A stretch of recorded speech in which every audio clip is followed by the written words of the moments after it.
day by day. Presented by First Community Credit Union. Life is better with community. Hey there, we're here to invite you to join First Community Credit Union. FCCU is the proud partner of the University of North Dakota Athletics. FCCU is here to coach you through every financial play. No turnovers.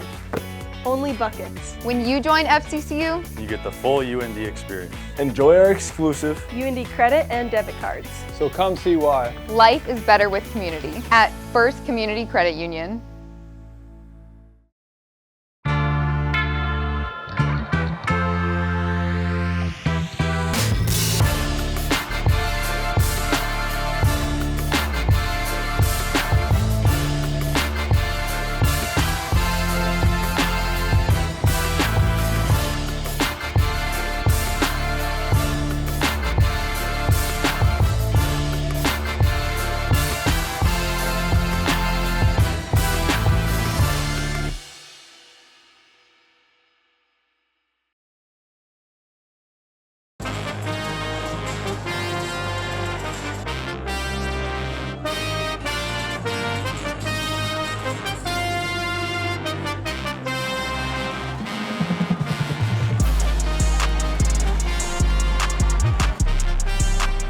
You could feel it when you're coming onto the field. Just the tension in the Alara Center is pretty cool. You could look into the student section. It was packed. People were excited to be there. It was a great feeling being back. You know, there were some good plays in the first half, but there were also some plays that hurt us. You know, explosive plays that we gave up for scores. Didn't finish some drives, you know, but we had some momentum going into the half. We had a good fourth down stop, which helped us, and then to hold them to a field goal, I think that was really key late in the first half, and we just had to regroup and come out and really play physical with a lot of energy in the second half. You know, at halftime we were really calm. We collected our thoughts, came together. We really stuck to the game plan, honestly. It just kind of came down to executing and performing and keeping a positive attitude, even when times were tough and it didn't really look too well. The guys up front really affected the quarterback. I mean, obviously getting to him 6 times for sacks, but there's probably about 8 or 9 more opportunities where he got shots on the quarterback or hits on the quarterback that those eventually start playing into his mind, and I think a little bit of his decision making that helped the guys out of the back end. So that was a big difference in the second half there, being able to get to the quarterback. He has a long of 42 in his career to give UND the lead. We have a lot of faith in him and got to give him those opportunities to help our football team. We were in there tight, you know, wanted to tie the game, and then obviously when it comes down to the game winner, that's the time to kick the field goal, and he really went out there with a lot of confidence and made it. 20 unanswered in the second half and come out with the victory. A special win for North Dakota today. The final score will be North Dakota 27, Montana 24. The Hawks knock off the Grizz in the 2024 home opener.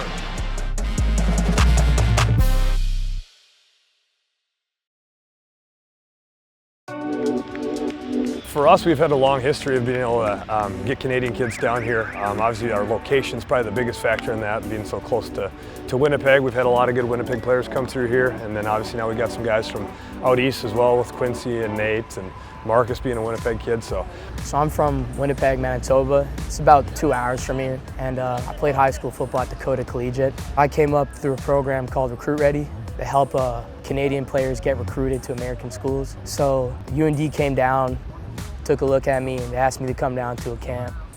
I went down to a camp, and the rest is history.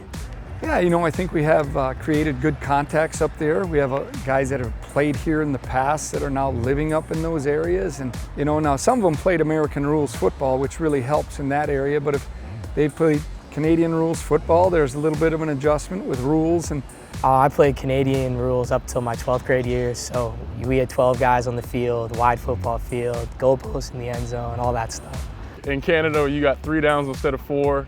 Wide receivers can motion forward, going at the ball. You can kick the ball through the back of the end zone for a point. So it was a little different. I mean, I played quarterback in high school, so I wasn't really too affected from those special teams rules or anything like that. I grew up playing Canadian football, and then I actually went to a Canadian high school that played regular Canadian football, 3 downs and all of that for 2 years, and then I transferred to Football North because I realized I wanted to play in the States. My journey from going to Football North with Nate, it was kind of weird playing Canadian rules for a lot of my life, and then transitioning to American rules and going to that prep school. We would travel every week, so it was basically like a college schedule, you know, like you're traveling, you're on the road, but basically every game was on the road. So we were playing down in Cleveland, St. Ignatius, pretty close game, came down to it. We had one play left, threw up a Hail Mary, Quincy threw it honestly, put it in a great spot, just went up and made a play, got a big win, and it was considered a pretty big win for Canadian football, so proud to be a part of that, and it was pretty cool to do something like that. It was awesome having Nate and Quincy on the team. I felt like I had someone going through what I was going through, so I had someone to talk to, especially with the transition. I understand they played 2 years, but there's a learning curve for everybody at some point, so just talking to them again, that stuff worked out. It was really helpful at the start. Some of it is the game changes. Some of the guys play Canadian rules up in Canada, so hey, they can play 4 downs now, so it's not the game. The series isn't done when you get to 2nd down, so it's a little different in that sense. A lot of them do play American rules though, so there's some transition for those guys that's easier. In American football, they have some positions that don't really exist in Canada, like tight ends. So that transition was pretty interesting at the start. And there's a learning process to it, but for the most part, they're really good fits. You know, these guys from Canada follow the NFL, they follow college football in the States, so they're well aware of who we are. And you know, we try to get them down here before they ever get into the real recruiting process. And it's a kind of a two-way street. We obviously seek them out and recruit them, but for them to come showcase themselves, it's huge to be able to get them to our summer camps, to get exposure that way, and for us to develop a relationship. It's going to be hard for coaches to see you and trust the film, you know, that we have in Canada. But the harder you work, the more you reach out, and you know, your work ethic goes a long way for coaches to see. You know, there's a lot of things that you really can't control, but you can control your effort and how hard you work and what you show on tape. So I'd say just stay focused on yourself and everything else will take care of itself.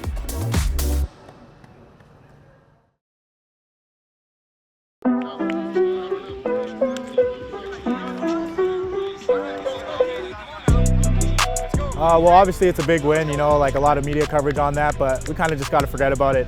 We don't want to get caught up in trying to think about the past. Day by day, you know, like we really emphasize that here and we really take that seriously. So I think it's just staying focused and being present. I think that's the biggest thing we need to do going into this week. Definitely a challenge, you know, riding the emotions of that win on Saturday. But we just got to keep preparing the same way. You know, like it's the #1 team in the country every single week. This team coming in is really good. Watching them on film already.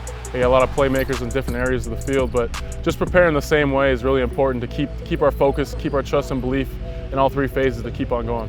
yeah, I'm very impressed with their team. Coach Hawkins has done a really good job with that program since he's been there. And you know, they're highly skilled at receiver. I think they're dynamic. They have big, tall receivers that are tough matchups. And then they got some other guys that are going to make you miss in space. It's going to be a big passing game, so I think the DBs are going to step up and do a great job. Just keeping a level head, make sure that we play like how we did last week. You know, everybody's doing their jobs and assignments, 11 hats to the ball. I think their running game is really tough to defend because they're going to spread you out and get those guys in space. They use 3 different backs, and then they've switched it up at quarterback a bit here, so we'll have to get a feel for who they're running out there and the reasons they're running them out there, so we continue to learn more and more about them. But you know, and this is a team dynamic up front on defense. I think their defensive ends are really good pass rushers and big play people. The big thing here is the first part of the season that you want to show your biggest progress, you know, games 2, 3, and 4, and being able to play those at home obviously plays into that too. You want to try and play your best football continuously throughout the season and play your best football at the end of the year. So these are big stretches for us here where we got to really improve, make steps forward, make strides as a whole defense. We love being part of the Potato Bowl and the tradition here, but there's a lot going on campus, a lot going on in the community, and our focus needs to be on our preparation for the game.